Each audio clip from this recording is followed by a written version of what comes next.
la mañana, 5 minutos, seguimos en el canal de la ciudad, seguimos en Hoy Nos Toca y ahora nos vamos a meter en una comunicación desde Tokio. A ver, tengo entendido, son las 11 y 5 de la noche. Todavía, tal vez ni haya cenado. Estamos comunicados con Yuri Mayer, entre otras cosas, ex olímpico argentino, hoy en día miembro de... bueno, que no, él no lo va a decir mejor, él es capo. Yuri está, entre otras cosas, con la delegación argentina allí en Tokio. Tiene que ver con lucha libre, lucha grecorromana. Él nos va a explicar mejor. Yuri, ¿qué tal? ¿Cómo te va? Buenas noches para vos, buenos días para nosotros. Nacho Bogano te habla junto con Fernanda Arena y Santi Russo. ¿Cómo va? Hola, muy buenos días y bueno, buenas noches para mí. Sí, hay exactamente 12 horas de diferencia, así que nada, aprovechando un poco que todavía tengo algo de jet lag y nada, estoy acá despierto para conversar un rato con ustedes. Yuri es por Yuri Gagarin, el astronauta ruso. Sí, exactamente, el primer cosmonauta en salir al espacio exterior. Claro, sí, bueno, que fue es como el gran olvidado de la historia. Bueno, o alguien quiso que sea como el gran olvidado, porque todos tal vez se acuerdan de Neil Armstrong, pero Yuri Gagarin fue el primero, digamos.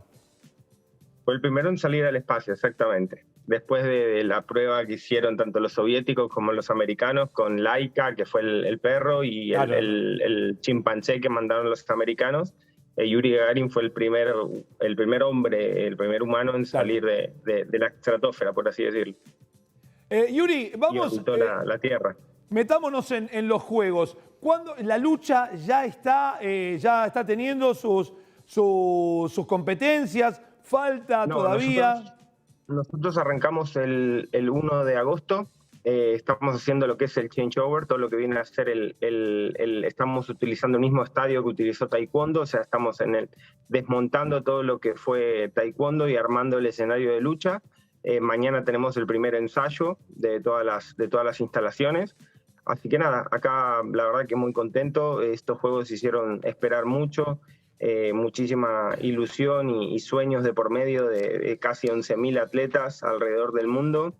En que estaban en vilo en si se hacían o no estos juegos, y finalmente, bueno, con todas las dificultades que sabemos y con un esfuerzo muy grande tanto del gobierno de Japón como del Comité Olímpico Internacional y todas las federaciones internacionales, se está pudiendo llevar a cabo, obviamente no en las condiciones que todos hubiésemos querido.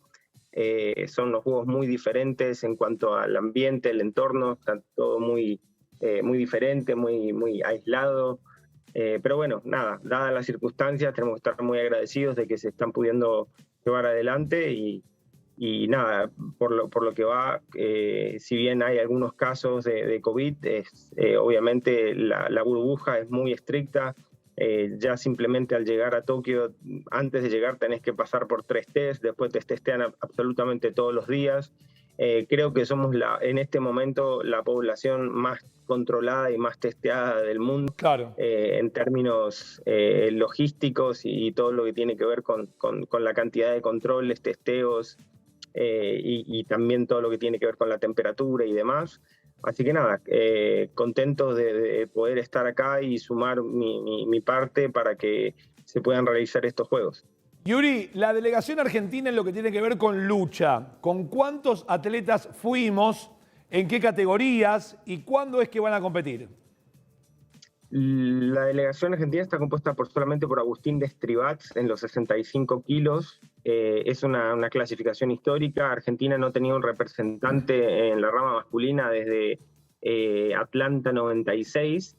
Fue un gran logro de Agustín Destribats la clasificación en Ottawa en el 2020, ganándole a Estados Unidos en la semifinal, uno de los países más fuertes, potencia en nuestro deporte.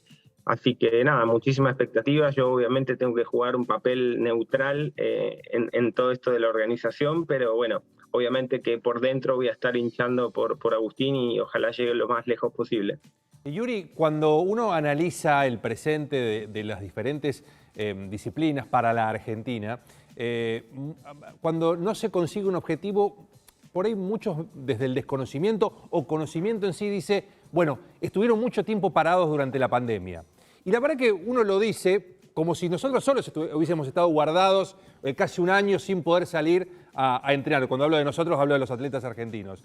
¿Crees que sirve como excusa para, cuando uno no consigue algo, hablar de la preparación deficiente que se tuvo con lo de la pandemia sobre la mesa? Teniendo en cuenta también que en otras partes del mundo ha pasado lo mismo, tal vez pudieron salir un poquito antes, pero ¿dónde tenemos que poner el eje cuando por ahí un resultado deportivo por ahí no se da? Yo creo que no, la palabra por ahí no es excusa. Lo que sí es, también hay que ver con qué nos comparamos. Obviamente, si nos comparamos con países potencias, si nos comparamos con Rusia, con Estados Unidos, con China, no tenemos por dónde empezar ni por dónde terminar con la comparación. Pero con países más subdesarrollados y que no son potencia a nivel deportivo, creo que las circunstancias fueron bastante similares. Igual, de todas maneras, Argentina empezó a flexibilizar un poco tarde lo que fue la parte de la vuelta al entrenamiento en los deportes. Más que nada, no hablo del deporte masivo, sino por lo menos sobre lo que es selecciones nacionales. Argentina, la verdad que empezó un poco tarde con el tema del entrenamiento y se perdieron bastantes meses de preparación. Y después todas las restricciones que tiene el país en cuanto a poder volar también perjudicó al fogueo de los atletas en los últimos meses. Pero como vos decís, esto no es excusa, no es una cuestión también por ahí que hubiese marcado una diferencia muy grande en el resultado. Hay muchos otros factores también de por medio.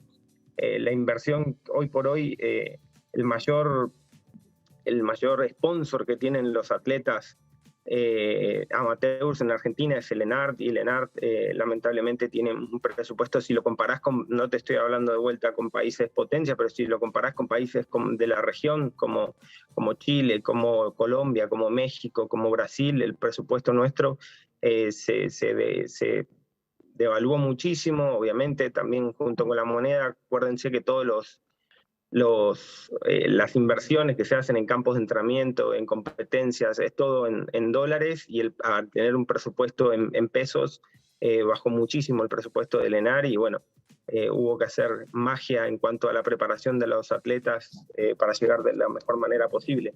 Pero bueno, yo creo que también, y esto no es una crítica directa contra el periodismo, sino un poco con la sociedad en general. Yo creo que cuando se critica a un atleta que queda, no sé, 12, 15, 16 en un juego olímpico, estamos hablando de una persona que está entre los mejores del mundo, literalmente, y que si clasificó un juego olímpico es porque realmente está entre los mejores del mundo. Y yo quisiera saber si esa gente que realmente tilda de fracaso un resultado, un puesto número 10, 12, 8, 16, si esas personas son, están entre el top 10 de los mejores abogados del mundo, entre los mejores taxistas del mundo, están dentro de los mejores 10 periodistas del mundo, como para criticar con tanta soltura, con tanta simpleza, el sacrificio que hacen los atletas para estar donde están. Yuri, justo hablaste de un tema que es el financiamiento, y también, bueno, aquí en Argentina se habla, ¿no?, de cuando el ENAR deja de ser el 1% de los celulares, deja de ir directamente al ENAR, que el ENAR sea autártico, y pasa al tema del tesoro. ¿Cuánto tuvo que ver ese movimiento con el movimiento del dólar que vos nos estás hablando? Porque digo, para los Panamericanos de Lima, en donde Argentina queda sexta en el medallero, no se hablaba del desfinanciamiento del ENAR. Por eso quiero decir, ¿es un tema de dólar o es un tema de que no hubo más financiamiento para que los atletas compitan en competencias continentales, sudamericanas, panamericanas o mundiales? Son dos eventos muy diferentes, muy diferentes. Vos, por ejemplo, mencionaste Lima. En Lima, la natación, Estados Unidos no llevó ni siquiera el equipo C. Entonces tuvimos un montón de medallas, por ejemplo, en la natación, que no eran reales, porque tenía casi 10 días de diferencia con el campeonato mundial que se estaba realizando en Corea, y los países potencias como Estados Unidos, Canadá, a Brasil mismo, ni siquiera llevaron el primer equipo. Entonces el resultado por ahí hasta era un poco, por así decirlo, muy diferente a lo que es un Juego Olímpico. Un Juego Olímpico es donde todos los países apuntan absolutamente todo y es la preparación de todo lo que es el ciclo olímpico, va a los Juegos Olímpicos y nadie se guarda nada. Lima fue un caso particular, igual obviamente no desmerezco los resultados que obtuvo Argentina en Lima, que fueron sobresalientes, pero bueno, es difícil ponerlo en contexto con un Juego Olímpico porque es realmente mucha la diferencia de nivel entre un juego y el otro. En cuanto a tu pregunta del financiamiento, es que el deporte y la preparación y todo lo que tiene que ver con el financiamiento no es automático. No es que hoy vos dejás de apoyar y mañana automáticamente perdés el nivel, sino que son procesos. Y no es simplemente también una cosa de mañana, por ejemplo, pones muchísimo dinero y eso no te garantiza que vayas a tener resultados, por ejemplo, para los próximos Juegos Panamericanos de Santiago 2023 o los Juegos Olímpicos de París. El proceso de la preparación de un atleta es mucho más que 1 o 2 años, son mínimo 10 años, es una política a largo plazo y por eso cuesta tanto en un país como el nuestro, donde sabemos que la política se piensa de acá a 2 años y en cuanto mucho de acá a 4 años. Entonces, en ese sentido, es muy complicado tener una política deportiva a largo plazo, pensando en el futuro, porque bueno, sabemos que siempre es todo más inmediato y hacer una inversión para algo que va a tener frutos de acá a 10 años es bastante complejo desde la mentalidad que tiene obviamente la política en nuestro país, porque ese mérito de esa inversión se la va a llevar tal vez una persona que no va a ser la misma que va a estar en el cargo en ese momento. Claro. Pero bueno, eso ya es un tema bastante más sí, peliagudo y y espinoso. Yuri, yo te quiero agradecer enormemente que te estés quedando hasta tan tarde, pero te voy a molestar con una última pregunta y que ya es más general y que tiene que ver con la mentalidad de los atletas de la nueva generación. Una Naomi Osaka que se retira de Roland Garros porque no quiere hablar con la prensa porque le hace mal a la psiquis. Simone Biles que siente que no está, que pelea con demonios en la cabeza. Entendemos que lo de Delfina Piñatielo también tiene algo que ver, hacer 20 segundos más de la marca. ¿Cómo funciona la presión? Y lo que dijo Djokovic ayer, ¿no? Es decir, la presión para mí es una bendición. ¿Cómo juega la presión en los número 1? ¿Cómo se trabaja esa parte? ¿Cómo lo ves vos? Es muy individual. La verdad que utilizar términos generales para esto es muy complejo. Todo lo que tiene que ver con la psicología deportiva ya no es algo nuevo, es algo que se viene trabajando hace más de 10 años de manera muy profesional, con gente especializada en todo lo que tiene que ver con la psicología deportiva. No es algo que se inventó ayer. Entonces, yo creo que es algo muy personal, muy individual, depende de cada atleta. Obviamente que vos como pudiste dar el ejemplo de Simone Biles, de Naomi Osaka o la misma Delfina, también hay casos donde la presión y la situación de estrés que genera la competencia genera resultados positivos. Hay gente que ahora está batiendo récords, hay gente que cada individuo tolera diferente y asimila diferente la presión, y creo que es un error poder meter todo en una misma bolsa. Pero bueno, es lógico, también no dejan de ser humanos, si bien se preparan toda su vida para algo. El caso, por ejemplo, para mí que más me choqueó fue lo de Simone Biles, porque la gente la gente y las expectativas eran tan grandes con respecto al resultado de ella, como que no era una opción ni siquiera que pierda ninguna de las medallas que estaban en disputa. Entonces en algún momento hubo algo en su cabeza que hizo clic y dijo, no aguanto la carga sobre mis hombros de que todo el mundo asuma que yo ya gané esas medallas. Y bueno, no todo el mundo puede manejar la presión de la misma manera, o sea, hay muchos ejemplos. Bueno, también podríamos decir lo mismo de Michael Phelps en su momento, cuando todo el mundo estaba esperando que rompa el récord de Mark Speed y de ganar de más de 7 medallas de oro, y él pudo superarlo, pero bueno, él es él, Simone Biles es Simone Biles, y Simone Biles, por tener una mala competencia, no deja de ser una de las mejores gimnastas de todos los tiempos. Así que le deseo lo mejor también, y que pueda recuperarse, por más que esto no sea una lesión, pero a veces es hasta más grave que una lesión, más grave que un esguince o que un desgarro, porque eso se cura con tiempos biológicos y listo. Pero bueno, hay que ver cómo ella afronta esta situación y se sobrepone a todo lo que está pasando. Pero bueno, yo creo que no es algo que escapa, no es algo nuevo. La salud mental de los atletas es un tema muy delicado. Pensá que la mayoría de los que están en los Juegos Olímpicos son personas 100% abocadas al deporte, que su vida gira en torno al deporte, y es complejo afrontar la frustración de la derrota, es complejo afrontar la presión de tener que ganar, todo es complejo, y bueno, es parte del deporte, ¿no? Total. Parte del deporte y parte de lo que lo hace también tan emocionante, y por eso ves cada vez que un atleta gana una medalla, cómo se quiebra en llanto o en alegría o en lo que sea, porque hay tanto atrás de esa medalla, hay tanto atrás de ese momento.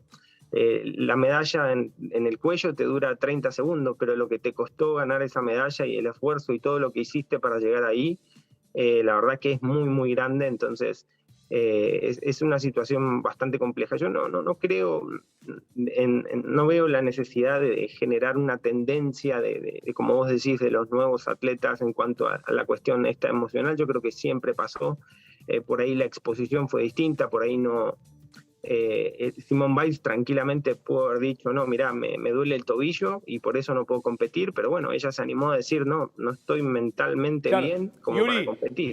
Yo te decía de la nueva generación, porque a ver, para ir un poquitito más atrás, y ya te dejo ir a dormir, te juro, Ian Thorpe le pasó algo más o menos parecido, pero no había Twitter, Instagram Internet estaba desarrollándose, no había Instagram, no había viralizaciones. Entonces, su infierno pobre lo vivió él con su andarivel y su vida, pero ahora está como más expuesto. Por eso te decía, la nueva generación, la de Instagram, la de Twitter, la de Snapchat, la de TikTok, la de generar toda esta circunstancia. Por último, Yuri, Agustín. Las redes sociales. Sí, las redes sociales, la verdad que en un punto ayudan muchísimo a los atletas porque les generan exposición y es una forma de posicionarse con su marca personal y conseguir patrocinadores, etcétera, pero al mismo tiempo es un arma de doble filo porque todos sabemos que la gente atrás de las redes sociales puede escribir con total impunidad cualquier cosa y sin obviamente tener en cuenta que lo que está diciendo puede causar un daño y aunque no te creas, hasta una chica como Simone Biles lee los comentarios que hacen en su Twitter. No es que los ignora completamente. Y cuando ella se siente mal y no puede competir y la gente empieza a decir que abandonó a su equipo y todas las cosas que siguieron diciendo después de ella, es complejo. Yo creo que es complejo y que, nada, yo creo que no hay que hacer nada más que acompañarla, disfrutar de su gimnasia cuando puede competir y cuando no, también acompañarla y bueno, esperar que se mejore. Yuri, te mandamos un abrazo enorme, muchísimas gracias por el tiempo que nos diste. No, muchísimas gracias a ustedes y bueno, espero que lo estén siguiendo Agustín, que va a hacer un muy buen papel. La verdad que estamos muy entusiasmados con la participación de él el 3 de agosto, así que nada, a seguirlo, alentarlo y a seguir alentando al equipo argentino más allá de los resultados. ¿Ya tienes sorteo de rival?